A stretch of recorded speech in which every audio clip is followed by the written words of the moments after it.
My channel মৈত্রিস glam. আজকে যে লুকটা তোমাদের সঙ্গে আমি শেয়ার করব, এই লুকটা তোমরা দিওয়ালি মেকআপ বা ওয়েডিং গেস্ট মেকআপ বা সরস্বতী পুজোর মেকআপ লুক হিসাবেও কিন্তু ক্রিয়েট করতে পারো। হ্যাঁ জানি সরস্বতী পুজো এখনো অনেকটা বাকি আছে, তাও এই লুকটা যদি তোমরা সরস্বতী পুজোতেও ক্রিয়েট করতে চাও তাহলে অবশ্যই ক্রিয়েট করতে। ভিডিওটা স্টার্ট করা যায়। প্রথমে আমি একটা ময়শ্চারাইজার অ্যাপ্লাই করে নিয়েছিলাম। তোমরা তোমাদের পছন্দ মতো যে কোনো একটা ময়শ্চারাইজার অ্যাপ্লাই করে নিতে পারো। এরপর আমি অ্যাপ্লাই করে নিয়েছি একটা প্রাইমার, আর আজকে আমি অ্যাপ্লাই করেছি সুইস বিউটির রিয়েল বেস প্রাইমার। এই প্রাইমারটা আমাদের ওপেন পোরসকে মিনিমাইজ করার সাথে সাথে আমাদের স্কিনে একটা গ্লোই এফেক্ট দেয়। যারা একদম গ্লোই একটা মেকআপ চাচ্ছ তারা অবশ্যই এই প্রাইমারটা অ্যাপ্লাই করতে পারো। এরপর অ্যাপ্লাই করেছি ফিডমির ফাউন্ডেশন শেড 238। এই ফাউন্ডেশনটা আমার স্কিনে একটু লাইট হয়। যাদের আমার মতো স্কিন টোন তারা একটু ডার্ক একটা শেড নিয়েও তোমাদের স্কিন টোনে একদম ম্যাচ করবে। তো ফাউন্ডেশনটা পুরো মুখে খুব ভালোভাবে অ্যাপ্লাই করে নিয়েছি একটা বিউটি ব্লেন্ডার দিয়ে। মুখে অ্যাপ্লাই করার সাথে সাথে কিন্তু গলাতেও খুব ভালোভাবে অ্যাপ্লাই করে নিতে হবে। আজকে যেহেতু আমি কোথাও বেরোচ্ছি না সেই জন্য একদম অল্প করে আমি গলাতে অ্যাপ্লাই করে নিয়েছি, তোমরা খুব ভালোভাবে অ্যাপ্লাই করে নিও। এরপর একটা স্পুলি ব্রাশ দিয়ে আমি আমার আইব্রোটা ডিফাইন করে নিয়েছি। আর আজকে আমি নিয়েছি সুইস বিউটির আইব্রো পমেড। ব্রাশটা দিয়ে আইব্রোর লাইনটা ড্র করার পর স্পুলি ব্রাশ দিয়ে খুব ভালোভাবে ব্লেন্ড করে নিয়েছি। আর এভাবে আমি আমার দুটো আইব্রোই খুব ভালোভাবে ড্র করে নিয়েছি। এরপর অ্যাপ্লাই করে নিয়েছি ইনসাইডের এইচডি কনসিলার। আর এই কনসিলারটা দিয়ে খুব ভালোভাবে প্রথমে আমার আইব্রোটা শার্প করে নিয়েছি। তারপর আমার যে সমস্ত এরিয়াগুলো হাইলাইট এরিয়া রয়েছে সেই সমস্ত এরিয়াতে কনসিলারটা খুব ভালোভাবে অ্যাপ্লাই করে নিয়েছি। আমার চোখের নিচে, আমার নাকে, আমার কপালে, তো চিন এরিয়া যে সমস্ত রয়েছে সেগুলোতে খুব ভালোভাবে অ্যাপ্লাই করে নিয়েছি। আর যে বিউটি ব্লেন্ডারটা দিয়ে আমি আমার ফাউন্ডেশনটা ব্লেন্ড করেছিলাম সেই একই বিউটি ব্লেন্ডারটা দিয়ে খুব ভালোভাবে ব্লেন্ড করে নিয়েছি। ব্লেন্ড করার সময় কিন্তু একদম হাতে সময় রেখে ধীরে সুস্থে ভালোভাবে ব্লেন্ড করো। আর যাতে একদমই কোনো হার্শ লাইন না থাকে সেদিকেও কিন্তু নজর রাখতে হবে, তাহলে কিন্তু আমাদের একটা ফ্ললেস বেস তৈরি হয়।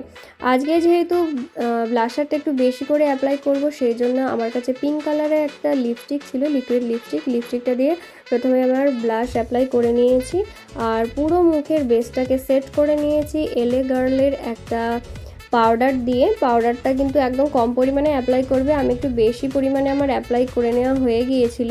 যে সমস্ত এরিয়াতে কনসিলার অ্যাপ্লাই করেছিলাম সেই এরিয়াগুলোতেই আমি পাউডারটা অ্যাপ্লাই করে নিয়েছি। তারপর ওই একই পাফ দিয়ে পাউডারটা খুব ভালোভাবে ডাস্ট আউট করে নিয়েছি।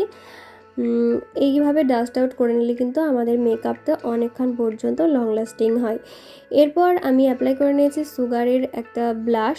আজকে আমি একটু বেশি করে ব্লাশ অ্যাপ্লাই করেছি, তোমরা তোমাদের পছন্দ মতো কম পরিমাণে ব্লাশ অ্যাপ্লাই করতে পারো। আর আজকে আমি কোনোভাবেই কন্ট্রোল করিনি, শুধুমাত্র আমার নাকটাকে একটুখানি কন্ট্রোল করে নিয়েছি।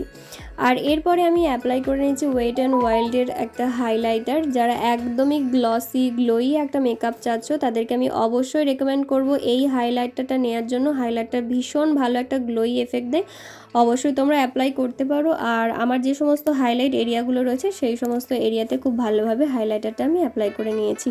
হাইলাইটারটা আমি আমার নোজ, আমার ফোরহেড, আমার চিকস, ব্রো বোনেও খুব ভালোভাবে অ্যাপ্লাই করে নিয়েছি। আর এবার সুইস বিউটির একটা আই শ্যাডো প্যালেট থেকে একটা হালকা ব্রাউন কালারের শেড প্রথমে আমি আমার আইলিডে অ্যাপ্লাই করেছি। তারপরে একদম ডার্ক ব্রাউন কালারের একটা শেড আইলিডের কর্নারে অ্যাপ্লাই করেছি। আর একটা ব্রাউন কালারের শিমার শেডও অ্যাপ্লাই করে নিয়েছি। এরপর সুগারের একটা কাজল আমি ভালোভাবে অ্যাপ্লাই করে নিয়েছি। সুগারের কাজলটা অ্যাপ্লাই করে নেওয়ার পর যেই আই শ্যাডোটা আমি আমার আইলিডে অ্যাপ্লাই করেছিলাম সেই একই আই শ্যাডো দিয়ে আমার দুটো চোখের কাজল ভালোভাবে স্মাচ করে নিয়েছি। এরপর আমি অ্যাপ্লাই করে নিয়েছি একটা মাস্কারা। আর আজকে আমি অ্যাপ্লাই করেছি সুইস বিউটির একটা মাস্কারা। এই মাস্কারাটা ভীষণ ভালো একটা মাস্কারা।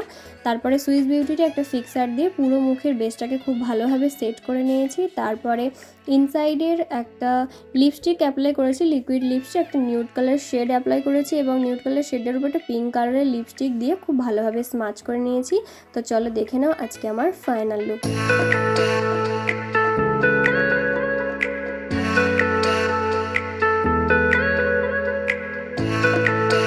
যদি এই ভিডিওটা ভালো লেগে থাকে তাহলে অবশ্যই বেশি বেশি করে লাইক করো, বেশি বেশি করে শেয়ার করো। আর আমার চ্যানেলে নতুন হয়ে থাকলে অবশ্যই আমার চ্যানেলটাকে সাবস্ক্রাইব করো আর পাশে থাকা বেল বাটনটা ক্লিক করে দিও যাতে আমার নতুন নতুন ভিডিওগুলো তোমাদের কাছে পৌঁছে যায়। চলো দেখা হচ্ছে নেক্সট ভিডিওতে।